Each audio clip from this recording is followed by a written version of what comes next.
क्या आपको पता है कि अगर आपको किसी थर्ड पर्सन से पैसे देकर काम करवाना है तो इंग्लिश में कौन सा वर्ड यूज करना चाहिए? बस वही मैजिकल वर्ड आज हम अपनी क्लास में अनकवर करने वाले हैं। Welcome back to my class IT core. Last class में हमने कवर किया था कि अगर किसी थर्ड पर्सन से काम करवाना हो तो इंग्लिश में मेक या फिर कॉज वर्ड का यूज करेंगे और प्लस उनके साथ वर्ब की फर्स्ट फॉर्म यूज होगी।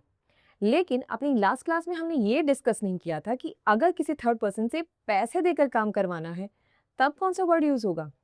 तब हम मेक और कॉज वर्ड यूज नहीं करेंगे बल्कि एक और वर्ड यूज करेंगे और साथ ही साथ उसका एक सब्स्टिट्यूट भी इंट्रोड्यूस करवाऊंगी। तो हमारे साथ एंड तक बने रहिएगा ताकि आप कुछ भी मिस ना करें।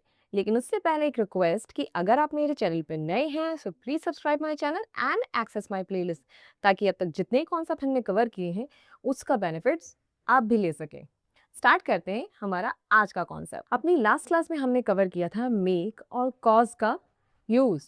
मेक और कॉज तब यूज किया जाता है जब किसी थर्ड पर्सन से हमें अपना काम करवाना हो, यानी कि काम करवाना, तब हम मेक और कॉज का यूज करते हैं।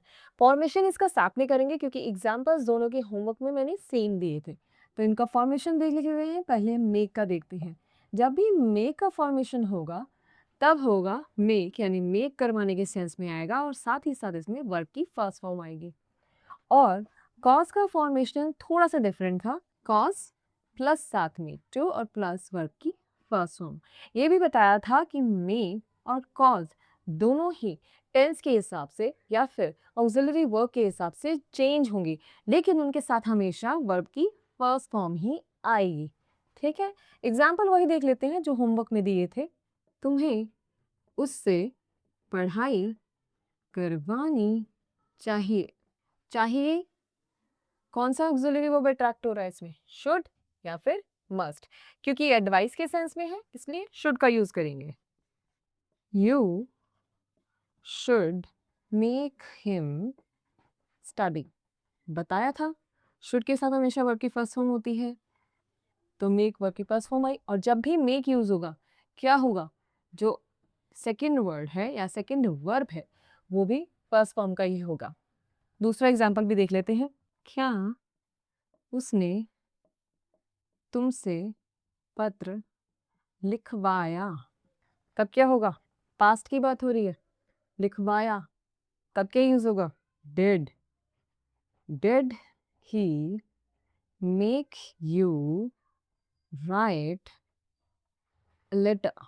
बताया था मेक और साथ में वर्ब की फर्स्ट फॉर्म। अब इसी सेंटेंसेस को हम कॉज से भी ट्रांसफॉर्म करके देखते हैं।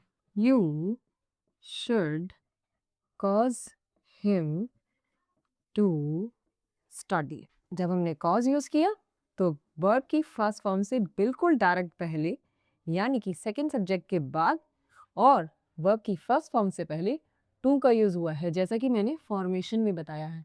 ये यूज करना कंपल्सरी है। अब दूसरे वर्ड को भी बना लेते हैं। Did he cause you to write a letter? Cause के साथ बताया था टू आएगा ही आएगा, लेकिन कहाँ आता है, फर्स्ट फॉर्म, वर्ब की फर्स्ट फॉर्म और सेकंड सब्जेक्ट के बीच में। आप चाहें तो अपने आंसर इसके साथ मैच कर सकते हैं। अब आते हैं हमारे आज के कॉन्सेप्ट पर। अब हमारा आज के कॉन्सेप्ट में हम कवर करने वाले हैं कि अगर हमें पैसे देकर किसी थर्ड पर्सन से काम करवाना हो तब कौन सा मैजिकल वर्ड हम यूज करेंगे। लेकिन आज की क्लास में उस वर्ड के साथ साथ मैं उसका सब्स्टिट्यूट भी साथ में करवाऊंगी ताकि उसके लिए हमें एक्स्ट्रा टाइम ना देना पड़े।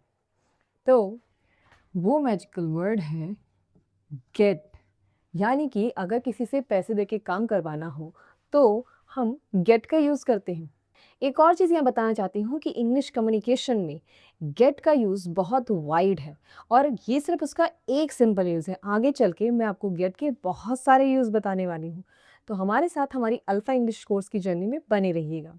गेट और उसका दूसरा सब्स्टिट्यूट है हैव, यानी कि अगर किसी से पैसे देकर काम करवाना हो तब हम गेट या फिर हैव का यूज़ करते हैं। इसका फॉर्मेशन देख लेते हैं।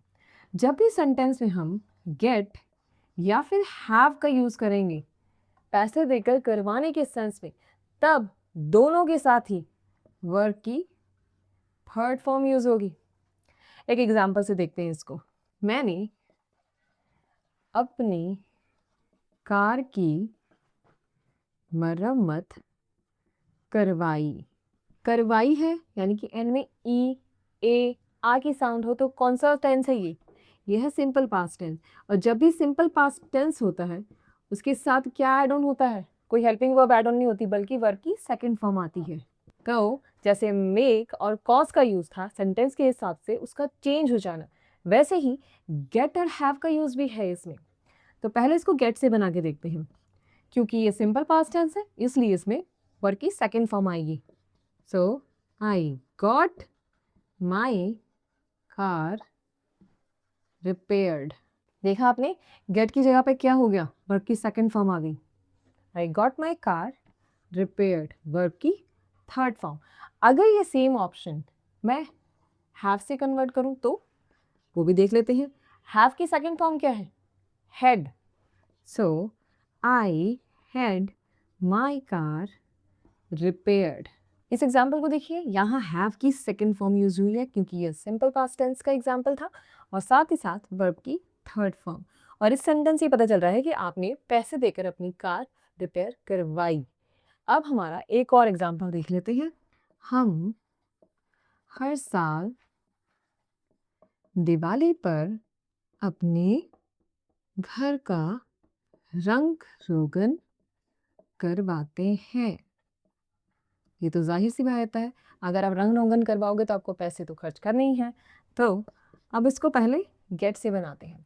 करवाते हैं यानी कि ता है, टी है या फिर ते है, तो किससे बिलोंग कर रहा है ये, सिंपल प्रेजेंट टेंस से। और सिंपल प्रेजेंट टेंस के साथ हमेशा वर्ब की फर्स्ट फॉर्म आती है। तो गेट और हैव दोनों चेंज नहीं होंगे, लेकिन जो नेक्स्ट वर्ब यूज होगी उनके बाद वो वर्ब की थर्ड फॉर्म होनी चाहिए। So I get my house painted या फिर our house painted on Diwali every year. यहाँ पे गेट यूज हुआ, जब भी हमने गेट यानी पैसे देकर कोई काम करवाना तो पेंट हो गया पेंटेड, वर्ब की थर्ड फॉर्म आई। वैसे ही अब हैव के साथ भी इसको बना लेते हैं। हैव की भी जो वर्ड है वो चेंज नहीं होगा, जैसे आई हैव माई या फिर our house painted on Diwali every year. Have और साथ में पेंटेड यानी वर्ब की थर्ड फॉर्म। अब कुछ और एग्जांपल से अपने पैसे से काम करवाने वाले सेंटेंसेस को हम कैसे अलग अलग तरीके से फॉर्म कर सकते हैं उसके और एग्जांपल्स देखते हैं। तुमने अपने बाल कब कटवाए, पास्ट का सेंटेंस है, बताया था वर्ब की second form. So when, do का क्या हो गया, did. When did you get your hair cut. Get use हुआ है क्योंकि हमने ऑलरेडी डू की सेकंड फॉर्म यहाँ यूज कर ली। जब हमने डू की सेकंड फॉर्म पहले यूज कर ली है तो ये गेट ही होगा, यानी ये ट्रांसफॉर्म नहीं होगा। और साथ में कट, वर्ब की थर्ड फॉर्म। कट पहली फॉर्म भी सेम है, सेकंड फॉर्म भी सेम है और थर्ड भी ये कट ही होगा। एक और एग्जांपल देख लेते हैं। तुमने अपनी टीवी को या फिर की मरम्मत करवाने में कितना खर्च किया। हाँ, इसको ट्रांसफॉर्म कर लेते हैं। That how much did you cost to get your TV repaired. वही चीज़ जब हमने डिड का यूज़ किया तो ये क्या होगा, गेट ही होगा, गॉट नहीं होगा, क्योंकि हमने ऑलरेडी इस सेंटेंस को पास्ट का बना दिया जब हमने डू की जगह पे डिड का यूज़ किया और साथ ही साथ रिपेयर्ड वर्ब की थर्ड फॉर्म। अब सेम सेंटेंस को हैव से ही बना सकते थे। यहाँ पे भी क्या आता, हैव, क्योंकि हमने डिड यूज़ किया हुआ है। सेम यहाँ पे भी गेट की जगह पे क्या आता, हैव, यानी कि how much did you cost to have your TV repaired.